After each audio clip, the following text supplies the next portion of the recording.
이쪽은 RTX 5090 파운더스 에디션입니다. 그리고 이 제품은 단연코 세계에서 가장 빠르고 강력한 듀얼 슬롯 GPU입니다. 만약 당신이 크리에이터라면, 특히 크리에이터라면 이 그래픽 카드에는 정말 기대되는 점들이 많습니다. 새로운 것이 있으니까요. 이 카드는 정말 혁명적이라고까지 말할 수 있을 것 같습니다.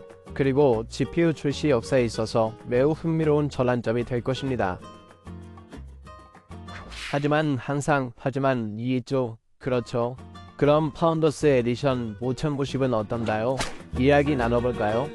이 영상의 일부는 AMD 리젠 9 AI CPU와 엔비디아 RTX 4070 GPU를 탑재한 콤빅의 이 아이언 크리에이터 노트북인 어수스 프로보트 PX13에서 제공됩니다.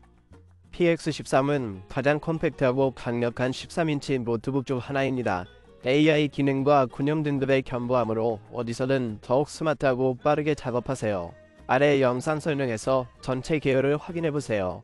영상이 마음에 드셨다면 좋아요와 구독 버튼을 눌러주세요. 연락이 필요하시면 언제든지 매행 메시지로 24시간 이내에 답변해드리겠습니다. 이 GPU를 아직 손에 들고 있지 않은 이유는 시간이 부족하기 때문입니다. 엔비디아와 논의 중인데 제 카드가 특정 애플리케이션에서 제대로 작동하지 않는 것 같아서 벤치마크 결과를 다시 한번 확인하는 동안 이 문제에 대해 이야기해야 할 것 같습니다.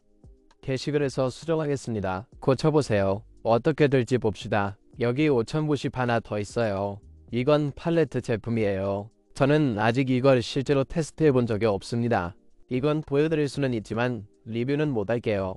네, 확실히 말씀드릴게요. 하지만 3090, 4090, 5090을 살펴보면 흥미로운 점들이 몇 가지 있습니다.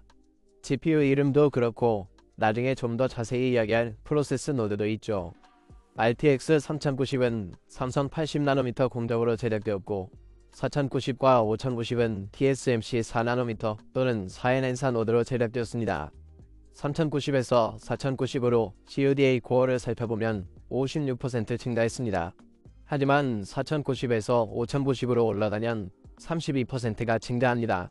그렇게 큰 폭의 증가는 아닙니다. 이 영상에서는 이러한 추세가 다소 나타날 것으로 예상됩니다. 텐서 코어와 RT 코어가 추가된 것을 볼 수 있는데 이는 게이머와 크리에이터에게 매우 중요한 요소입니다. 하지만 가장 큰 변화 중 하나는 메모리 유형입니다. 더 이상 GDDR6X가 아니라 GDDR7입니다. 그리고 5092 비디오 메모리 용량은 이제 32GB입니다. 메모리 버스도 512비트로 늘어났습니다. 메모리 대역폭은 무려 초당 1792GB에 달합니다. 정말 놀랍죠? 버스 인터페이스는 이제 PCIe 5.0 X16입니다. 따라서 이 카드를 사용하려면 PCIe 5.0을 지원하는 CPU 플랫폼이 필요합니다. PCIe 4.0이라면 성능 차이가 얼마나 날까요? 영상을 제작해야 할 것 같습니다. 영상 보시겠습니까? 3090에서 4090으로 넘어오면서 가장 큰 변화 중 하나는 캐시였습니다. L2 캐시를 살펴보세요. 정말 터무니없는 증가죠. RTX 5090에서는 L2와 L2 캐시가 약 32에서 33% 정도 크게 증가했습니다. 또 다른 변화는 출력 제한입니다. 이 괴물은 약 575W를 소모하는데 정말 어이가 없습니다. 그리고 파운더스 에디션이 MSRP는 $2000입니다. 이 카드들은 아마도 더 높아질 겁니다. 두고 봐야겠네요. 이제 벤치마크를 살펴보죠. 이 GPU는 약간 다릅니다. 첫째, 저는 12900K 플랫폼을 사용하고 DDR4 메모리를 사용하고 있습니다. ASUS Strix Z690A 마더보드를 사용하고 있는데 인텔 12, 13, 14코어 프로세서에 적합한 최고의 DDR4 마더보드 중 하나라고 할 수 있습니다.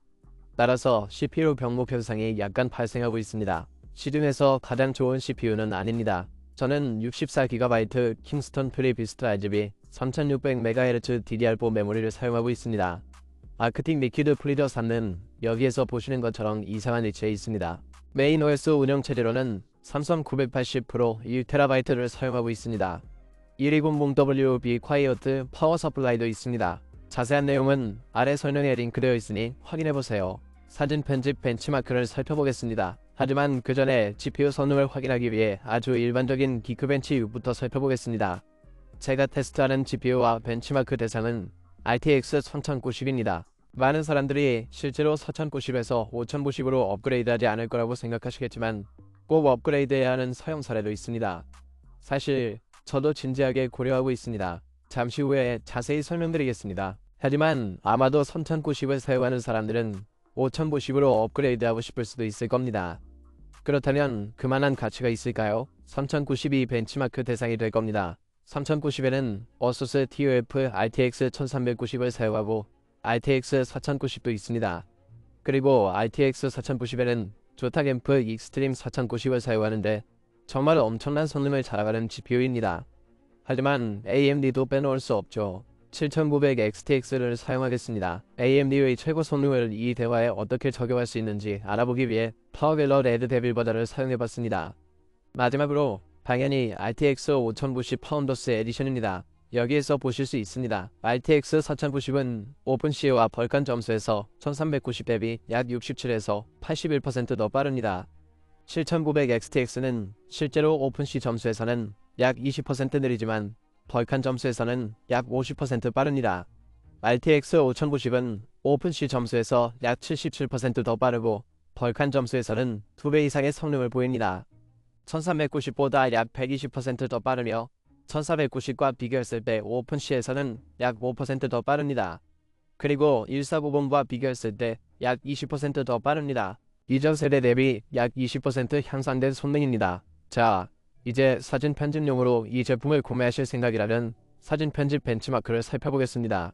사진 편집에 있어 중요한 점은 사진을 편집하거나 촬영하는데 5090이 꼭 필요한 것은 아니라는 것입니다.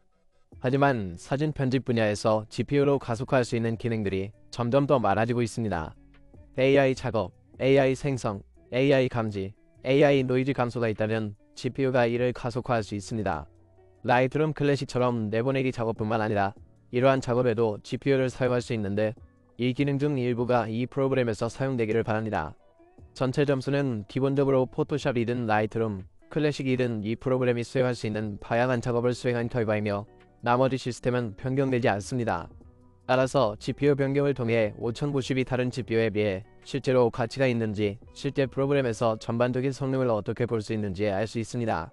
우선 포토샵을 살펴보면 두 카드가 실제로 크게 다르지 않다는 것을 알 수 있습니다. 5090은 전체 점수에서 3090보다 약 5.4% 더 빠릅니다. 필터 점수는 약 10% 더 빠릅니다. 하지만 AMD 7900XTX를 보면 이 카드가 여기 있는 다른 모든 카드보다 빠릅니다. 포토샵에서는 5090을 정답화하기는 매우 어렵지만 그만한 가치가 있는지는 여전히 흥미로웠습니다. 라이트룸 클래식으로 넘어가 보면 3090이 정말 훌륭한 카드라는 것을 알 수 있습니다. 사실 이 애플리케이션에서 테스트하는 카드 중 가장 빠른 카드입니다.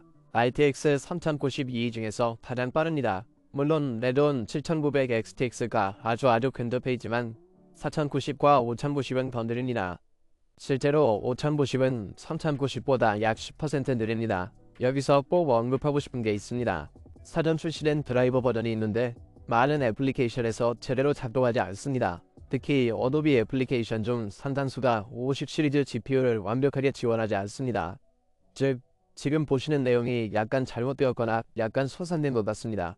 제 말은 GPU의 모든 이점을 누릴 수 없다는 겁니다. 따라서 AI 성능은 라이트룸 클래식 벤치마킹에서 제대로 드러나지 않을 가능성이 높습니다. AI 노이즈 제거나 내보내기 기능을 사용하신다면 관련 영상을 따로 제작해야 할 것 같습니다. 하지만 일반적으로 GPU 성능은 큰 차이가 없습니다. 사진 편집용으로는 5090을 선택하기는 어려울 것 같습니다. 하지만 우리는 생성적 AI에 대해서는 이야기하지 않았습니다.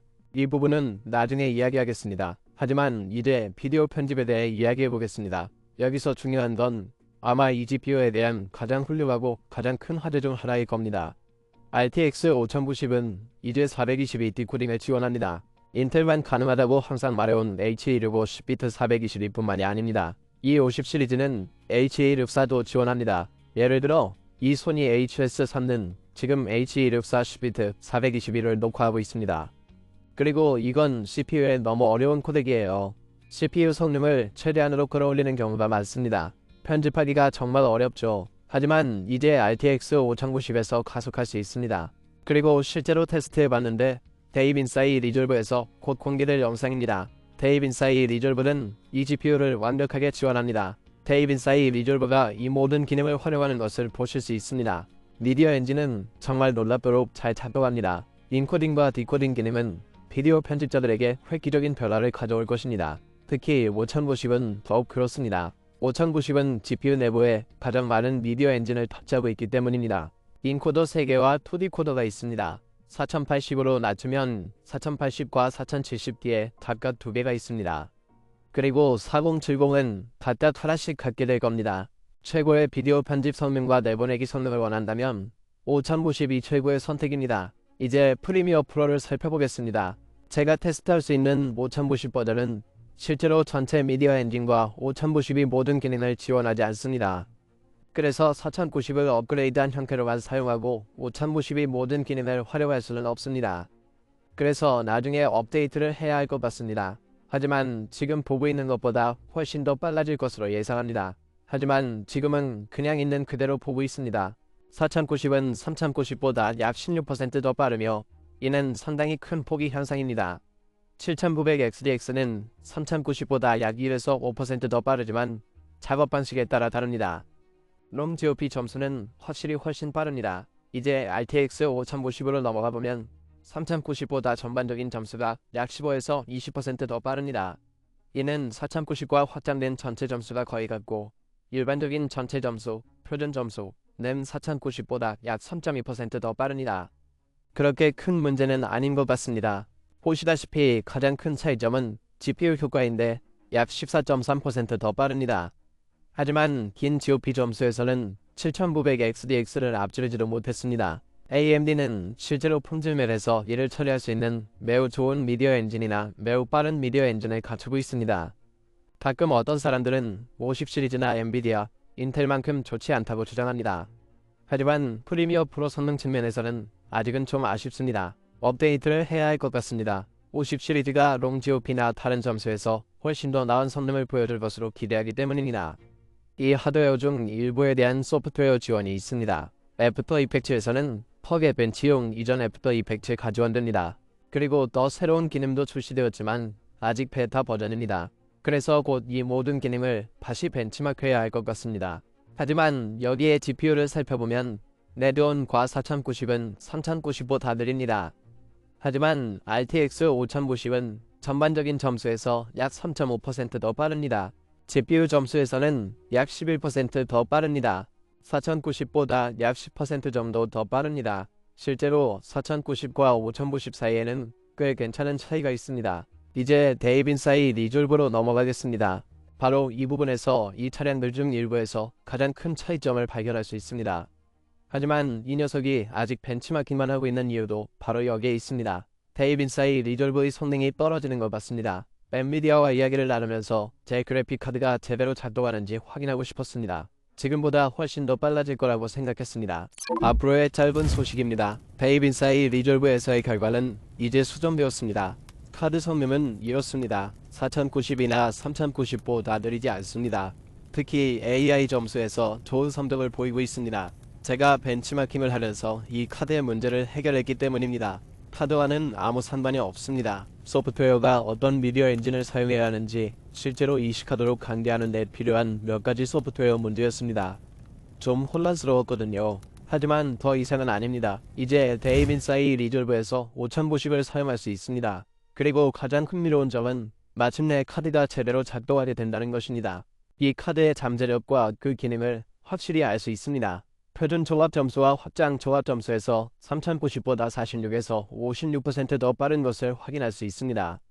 꽤 많은 증가죠. 특히 CPU와 GPU를 혼합해서 사용하는 작업부하에서 그렇습니다. 자세히 살펴보면 그의 롱 GOP 점수, 즉 264와 5재생시간은 RTX 3090보다 126% 더 빠릅니다.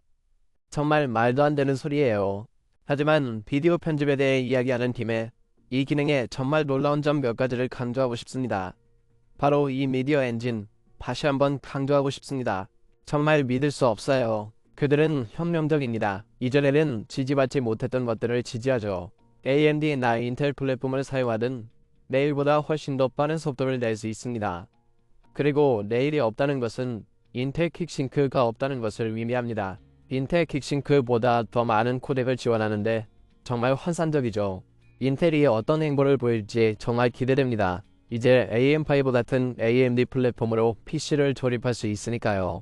그리고 장기적으로 업그레이드에 대한 지원도 가능합니다.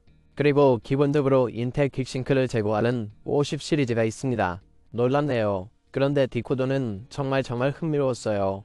몇 가지 세부사항을 더 자세히 살펴보고 엔비디아에 문의했더니 결국 답변을 받았습니다. 미디어 엔진은 실제로 초당 4K 60프레임 디코딩 스트림 9개를 지원합니다. 즉, 2개의 디코더가 초당 4K 60프레임 스트림 18개를 재생할 수 있다는 뜻입니다. 문제없습니다. 정말 말도 안 되는 소리죠. 사실 엔비디아가 말한 건 자사 디코더가 초당 60프레임으로 제한되지 않는다는 겁니다. 총 처리량은 대략 8K, 초당 75프레임인데 이는 약 4K, 300프레임에 해당합니다. 더 높은 FPS의 단일 비디오나 여러 비디오에 사용할 수 있습니다. 즉, 초당 120프레임의 4K 클립이 있다면 저희가 지원한다면 매우 부드럽게 재생할 수 있어야 합니다.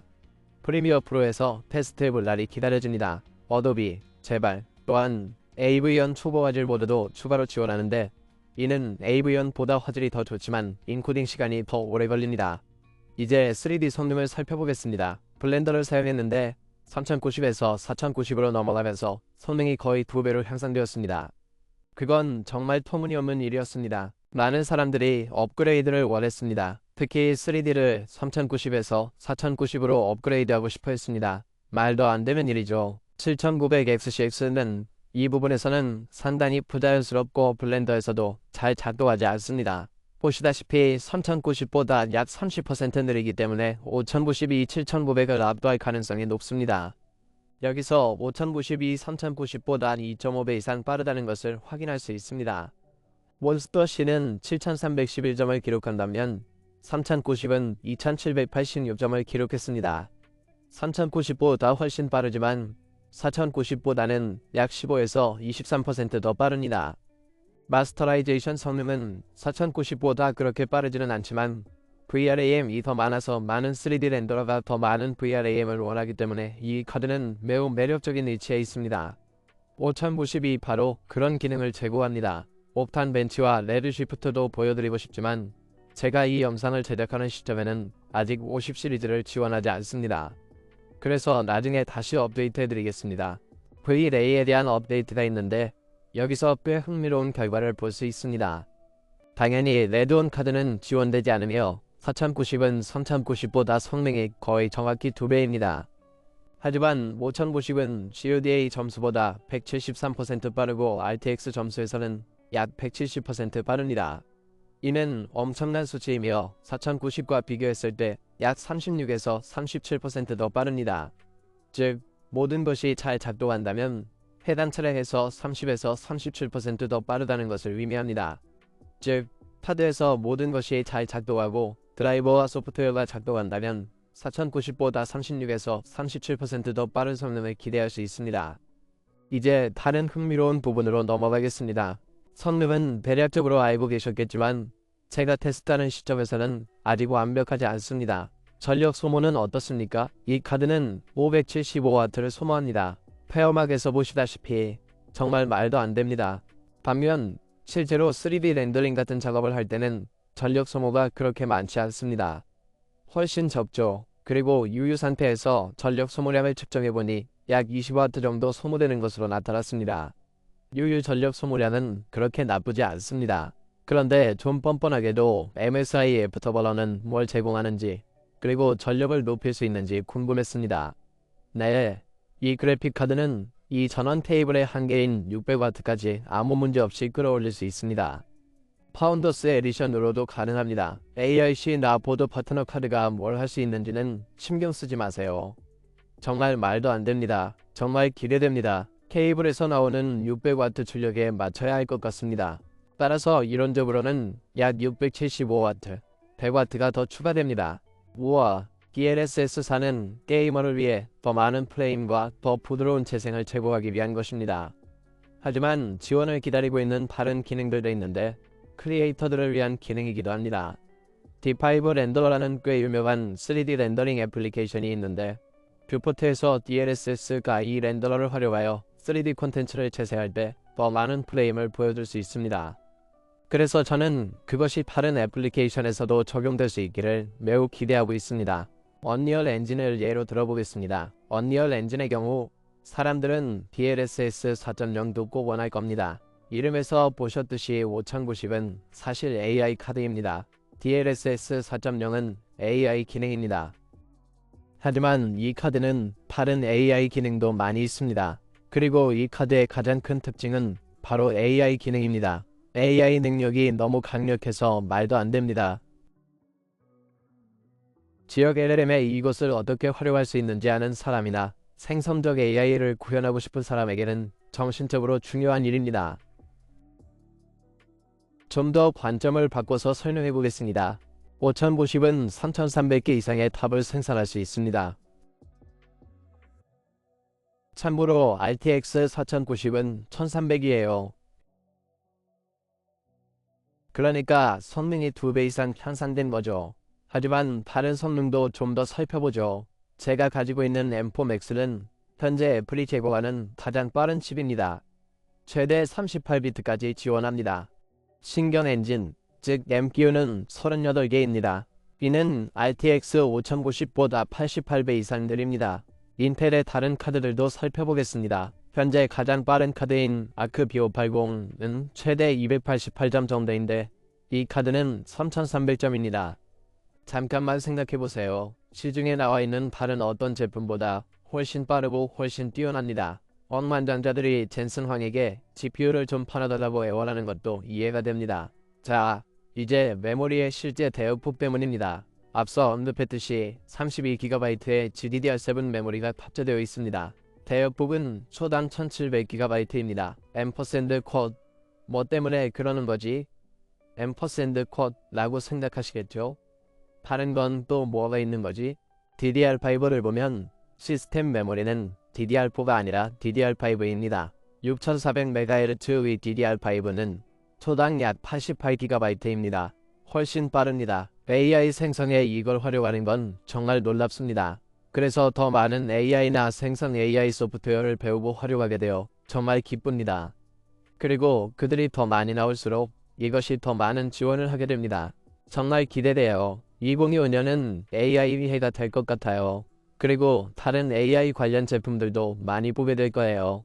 그리고 만약 이 제품이 있다면 지원이 가능합니다. 그리고 크리에이터라면 이 제품을 사용하고 싶으시거나 이 5090과 함께 사용하실 수도 있습니다. 5090이 정말 빛나는 부분이 바로 여기입니다. 4090은 VRAM이 더 적고 더 느린 VRAM을 가지고 있기 때문에 4090보다 몇 배 더 빠릅니다. 이 점은 AI에 활용됩니다. 정말 놀랍죠? 이제 단점을 말씀드릴게요. 몇 가지 문제가 있습니다. 성능에 완전히 만족하지 못할 수도 있습니다. 3090에서 4090으로의 성능 향상을 보면 AI를 사용하지 않는 한 4090에서 5090으로의 성능 향상보다 훨씬 더 큰 차이를 볼 수 있습니다. 많은 사람들이 성능 차이가 그렇게 크지 않다고 화를 내는 이유도 바로 여기에 있습니다. 하지만 저는 실제로 그 차이를 발견했습니다. 3090은 8나노미터 삼성 노드에 기반하는 반면 4090은 4나노미터 TSMC 노드에 기반합니다. 즉 8과 4의 크기를 비교하면 크기가 절반입니다. 그리고 동일한 패키지에 훨씬 더 많은 성능과 트랜지스터를 탑재할 수 있습니다. 반면 5090은 4090과 사실상 동일합니다. 네, 맞습니다. TSMC의 4나노미터 공정 노드인 M4를 사용합니다. 그래서 최적화할 수 있는 부분이 제한적입니다. 5090이 할 수 있는 많은 기능들을 위해 AI를 비롯한 여러가지 기능을 위해 처음부터 아키텍처를 구축했습니다. 이 슬롯 카드가 575W를 냉각할 수 있다는 점도 인상적입니다. 하지만 이는 약간의 단점입니다. GPU 다이 크기를 늘려야 했기 때문입니다. 그래서 같은 공간에 더 많은 트랜지스터를 넣을 수 있게 됐죠. 그리고 전력도 높여야 했습니다. 엔비디아는 분명히 쿨러가 문제가 아니라는 걸 보여주고 있습니다. 작은 폼팩터에서도 아주 영리하게 표현할 수 있죠. 그게 두 가지 단점입니다. 하지만 전력 소모가 많고 5090으로의 성능 향상폭이 크지 않다는 단점이 있습니다. 그러면 M% 쿼드, 그럼 업그레이드할 가치가 있을까? M% 쿼드라고 생각하게 될 겁니다. AI나 비디오 편집을 하지 않는다면 가성비가 가장 좋은 3D 작업이라면 4090이 최고일 겁니다. 가격이 내려갔으면 좋겠네요. 제가 사용하는 차량에 대한 설명은 아래 링크를 확인해보세요. 지금은 더 저렴해졌을지도 몰라요.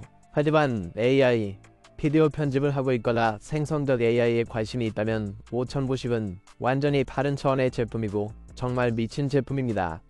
우리가 여기서 하는 일은 비디오 편집인데 이는 많은 영상을 재생하고 GPU 효과를 내보내는 것을 의미합니다. 5090은 정말 매력적으로 보입니다. 제 편집자들이 사용하고 있는 4090과 4070Ti에서 업그레이드하고 싶어지네요. 엄청난 시간이 필요하고 사업이기 때문에 우리가 여기서 하는 일은 돈도 많이 듭니다.